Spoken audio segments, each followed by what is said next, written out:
pemeriksaan fisik sama lokalis, pemeriksaan penunjang sama pemeriksaan penunjangnya tadi, diagnosis sama diagnosis banding, tata laksana serta edukasi. Jadi anamnesis itu pasiennya ada nyeri di bagian tungkai kaki kanan. Sejak 2 jam yang lalu pasiennya habis jatuh dari motor, kakinya ketimpa motor, berdarah, ada luka terbuka, kakinya masih bisa digerakin tapi kesakitan ya. Terus pemeriksaan fisiknya, TTP-nya masih aman. Nah, nanti waktu status lokalis, berarti kalian harus deskripsikan secara lengkap ya. Misalnya kayak pada gambar ini, kelihatan ya gambarnya ya. Jadi kalau mau lengkap terdapat, bilangnya berarti terdapat satu luka terbuka ya, satu luka terbuka di bagian cruris dextra, bagian distal, panjangnya 4 cm, lebarnya misalnya 2 cm ya kan, tepinya tidak rata, dasar luka misalnya otot ya atau subkutis, misalnya otot aja deh, dasar lukanya otot, lukanya kotor, terdapat perdarahan aktif gitu ya. Pokoknya kalau deskripsi itu lukanya lengkap, jumlah lukanya ada berapa ya, posisi lukanya ada di regio mana, ukurannya berapa. Kalau ukuran berarti kalau bisa pakai dimensi panjang kali lebarnya berapa. Tapi kalau misalnya kita kira-kira sendiri nanti dokternya, kalau ada ukuran di ukuran, kalau ada penggaris atau midline diukur, tapi kalau nggak ada ya kalian kira-kira aja ya. Kemudian tepi lukanya gimana, rata atau tidak rata, terus perdarahannya aktif atau enggak, lukanya kotor atau tidak ya, nanti kalian tata sendiri bahasanya kalimatnya gimana, pokoknya harus lengkapnya kayak gitu ya. Kemudian pemeriksaan distal bagian luka, vaskulernya, jadi kita cek, kalau kaki berarti arteri apa yang dicek? Dorsalis pedis, radialis sama ulnaris perlu enggak? Enggak perlu ya, ulnaris sama radialisnya nggak usah ya. Kalau kaki ya berarti dorsalis pedis, kalau tangan ya bisa arteri ulnaris atau radialis. Pasiennya suruh gerakin kaki masih bisa, sensibilitasnya masih baik juga ya, berarti neurovaskularnya masih intak. Pemeriksaan penunjang di sini nggak perlu ya, karena kan cuma VL aja, cuma luka sobek aja. Diagnosisnya, diagnosis utama adalah vulnus laceratum. Nah, sebenarnya vulnus laceratum itu artinya luka robek. Tapi luka robek itu sebenarnya macam-macam lagi deh. Ada luka iris, luka bacok, luka tembus. Nah, itu sebenarnya termasuk dari vulnus laceratum ya. Tapi kalau kalian gampangan, mau yang gampang, yaudah kalian sebutin langsung aja vulnus laceratum, itu sudah benar. itu kemarin katanya ini disuruh diagnosis banding. Nah, diagnosis bandingnya ya ini aja langsung sebutin vulnus excoriatum. Vulnus excoriatum sebenarnya sih kalau VL sih menurutku nggak ada diagnosis bandingnya ya, karena kan udah pasti dia luka sobek ya kan. Tapi kalau mau diagnosis banding ya udah bilang aja vulnus excoriasi. Vulnus excoriasi itu luka lecet. Ya, jadi kan sebenarnya ini beda banget kan, bukan BD juga kan. Kalau menurutku sih kalau VL nggak ada BD-nya sih. Tapi kalau tetap disuruh BD ya udah bilang aja vulnus excoriasi. Ya, jadi diagnosis utama adalah vulnus laceratum atau luka sobek di mana? Pada kaki kanan misalnya gitu ya.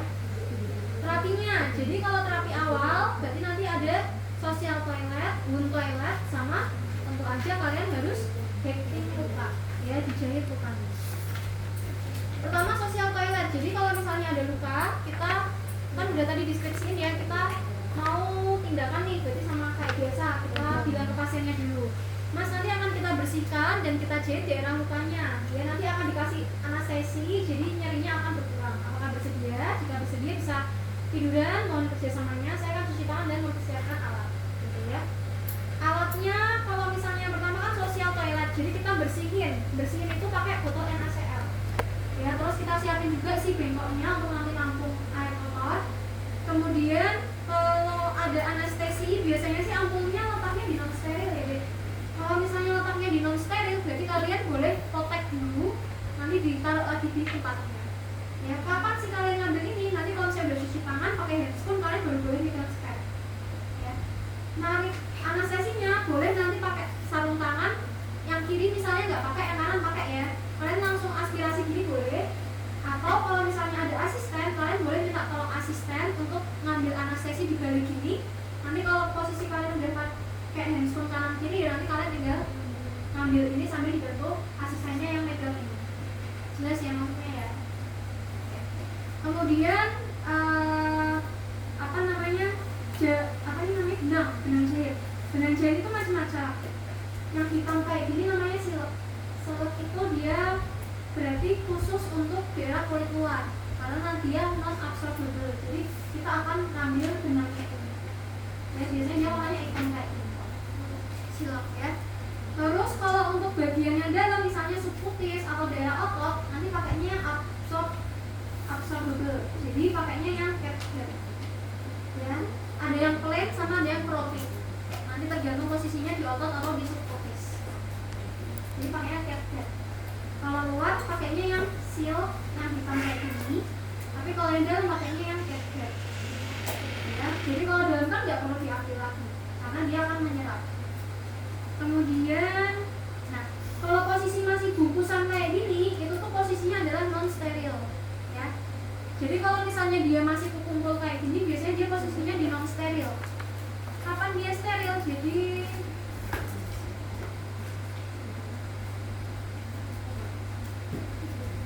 kan awalnya kayak gini ya, Dek. Jadi dia awalnya posisinya kan terbungkus kayak gini. Dia tuh non steril. Kalau misalnya kalian mau nyiapin alat, berarti nanti kalian buka, kalian cemplungin di bagian yang steril. Jadi kalian nggak megang bagian dalamnya. Ya, ini nanti tinggal dibuang. Terus terus kita plester ya, nanti dipotong-potong. Kalau udah kita langsung mulai tindakan, kita cuci tangan, nanti pakai handscoon. Kalau waktu untuk sosial toilet sama wound toilet boleh pakai handscoon yang non steril. Tapi pada saat hektik nanti kalian pakainya handscoon yang steril. Dan kalian disediain nggak Kak? Biasanya sih sedianya kayak gini ya, di handscoon biasa, cuma posisinya di hijau-hijau. Ya. Pokoknya kalau posisi di hijau-hijau itu adalah posisi yang steril.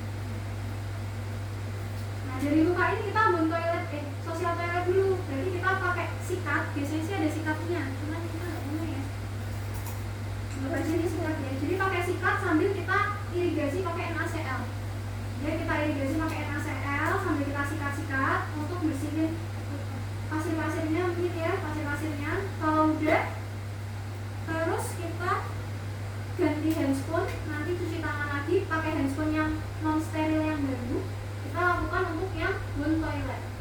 Wound toilet awalnya kita disinfeksi dulu daerah yang luka pakai povidone.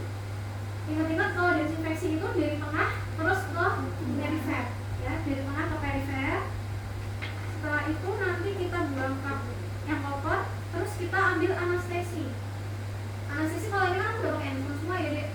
Jadi kita misalnya minta bantu asisten untuk megang si ampul lidocaine-nya. Atau boleh juga kalian langsung ambil kayak gini, boleh kan sama aja nggak megang, gitu ya. Terus kalian anestesi secara infiltrasi, jadi kita masukin aspirasi, dimasukin lagi obatnya. Nah, biasa ya. Kita tusuk, kita aspirasi, kita masukin obatnya. Samping kanan kiri daerah luka, aspirasi, masukin obatnya. Itu tusuknya di luar ya, Bu?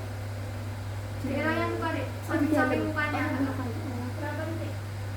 4 titik boleh, atau sampai pasiennya nggak terasa sakit.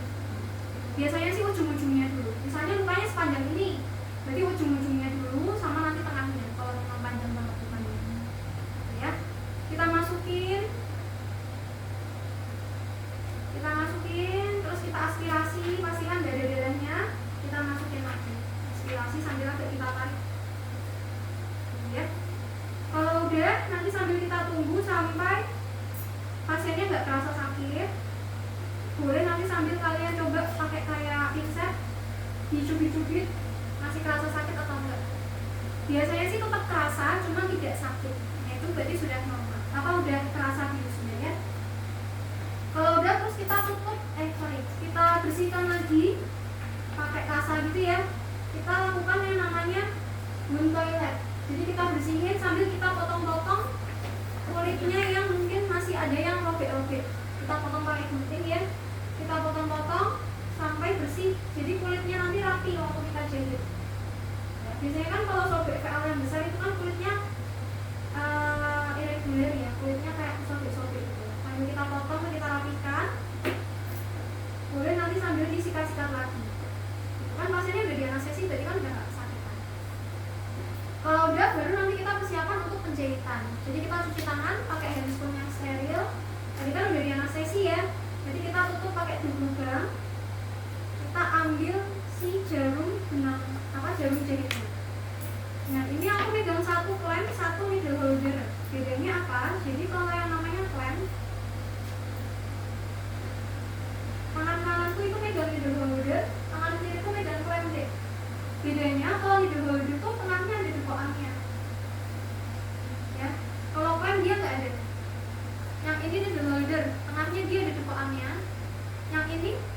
dia nggak ada dupaannya. Ini adalah clamp ya. Satunya clamp, satunya needle holder. Jadi kalian lihat tengahnya ini, kalau ada dupaannya itu adalah needle holder buat jarum. Soalnya kalau ditutup dia bentuknya sama. Nah, bentuknya sama dia. Ya, kalau ditutup bentuknya sama, tapi kalau dibuka ya beda. Jadi ya sini jangan kebalik. Terus kalau mau jahit berarti yang nyiapin dulu alat-alatnya ya. Kalau kita jahit kulit pakainya silok aja. Kalau aku sih dulu waktu ujian pakainya bukan benang kayak gini, tapi benang jahit kayaknya. Jadi agak perlu kesabaran ya, karena kalau benang jahit kan cenderung rapuh ya, dan jerawat rapuh gampang putus. Gak enaknya sih itu ya. Terus kalau jarum itu kadang suka ada dosen yang nggak boleh megang pakai tangan, jadi kalian harus pakai bantuan pinset ya. Terus kalian masukin benang. Oh iya, jarum itu juga ada beda-beda ya dek, ada yang cutting sama ada yang round. Kalau buat kulit pakainya yang cutting, jadi yang segitiga. Nanti kalian lihat deket ya, jadi dia segitiga bentuknya. Nanti aja lihat ya, dan gampang. Nanti aja ya. Jadi kalau cutting dia bentuknya segitiga kalau buat kulit, tapi kalau yang dalam misalnya kayak buat organ itu pakainya yang round.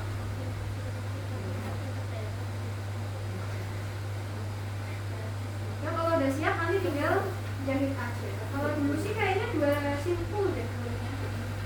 Jangan cuma 1.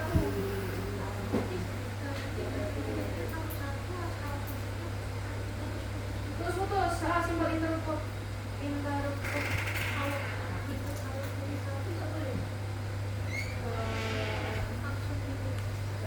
Biasanya kan soalnya harus simpul dulu baru mau jahit kan. Kalau cutting round. sebenarnya sih metode jahit sih banyak ya dek, cuman kalau ini menurutku mending kalian simpel dulu. Terus kadang kan jarumnya suka lepas ya dek, gak apa lepas aja, nanti mau pasang lagi, mau pasang ulang. Itu nawainya pakai harus boleh pakai tangan atau harus pakai pinset? Tangan aja gak apa sih, soalnya kalau pinset gak bisa nanti. Jadi satu tangan, satu ini dulu aja. Jangan